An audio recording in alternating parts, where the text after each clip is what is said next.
বিধানসভার বাজেট অধিবেশন চলাকালীন ফের টেন্ডার সন্ত্রাস বিশালগড়ে। নিগম মাফিয়াদের বারবারতে ফের উত্তপ্ত বিশালগড়। সম্প্রতি বিশালগড় মহকুমা পূর্ত দপ্তরের দ্বারা আহত বিশালগড় বিধানসভা এলাকার দুটি রাস্তার সংস্করণে 91 লক্ষ এবং 82 লক্ষ টাকার টেন্ডার বের হয়। উক্ত কাজ দুটি পায় বিশালগড় অফিসটিলা এলাকার ঠিকাদার গৌতম সাহা।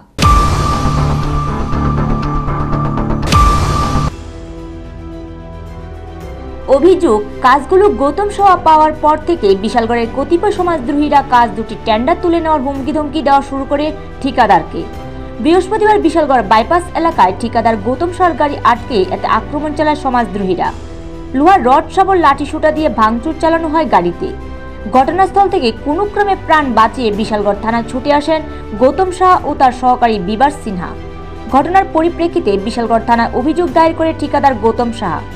অপরদিকে যাদের বিরুদ্ধে এই অভিযোগ করা হয়েছে, পরবর্তী সময়ে অভিযোগকারীও বিশালগড় থানার ঠিকাদার গৌতম সাহার বিরুদ্ধে একাংশ যুবকদের বিশালগড় বাইপাস এলাকায় গাড়ি চাপা দিয়ে মেরে ফেলার অভিযোগ এনে বিশালগড় থানায় মামলা দায়ের করে। বিশালগড় থানায় মামলা পাল্টা মামলা করা হয়। উক্ত ঘটনাকে কেন্দ্র করে তীব্র উত্তেজনা ছড়িয়ে পড়ে। একদিকে বিধানসভায় চলছে রাজ্যের বাজেট অধিবেশন, অন্যদিকে নিগ্রো মাফিয়াদের বারবারন্তে ঘটে যাওয়া এই ঘটনাগুলো বিশালগড়ের শান্তি শৃঙ্খলা নিয়ে প্রশ্ন তুলছে। আমরা 24 টেন্ডার আসছিল, টেন্ডারটা আমরা পার্টিসিপেট করার পরে দিয়া মন সরকার SDM অফিস কয়েকদিন ধরে সেটা ফোন করে ধমকাইতেছে যে টেন্ডারটা সিলিন্ডার করার লিখে। আমি কিছু সিলিন্ডার করতাম না। এরপরে দিয়া কোথাছে সিলিন্ডার করতে হবে, নাহলে দেখা দিব। এই আর কি। আজকে এখান থেকে আইতে সময় আমি ওখানে অ্যাটাক করছি। আমার এটা হচ্ছে বাইপাসের মুখ করতে পারতে বাচ্চা আমাদের পড়বে।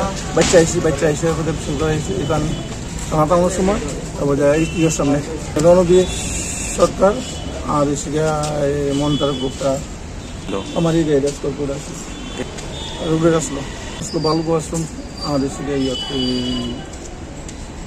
মোটাবাড়ি সুপারস্টার টিলা কোন হচ্ছে গোকুলনগর আসলাম। তার সাব ডিভিশন হচ্ছে আপনার বিশালগড় হসপিটাল আসলো। আমার নাম গৌতম সাহা। নিজস্ব প্রতিনিধি রিপোর্ট, এশিয়ান টাইমস।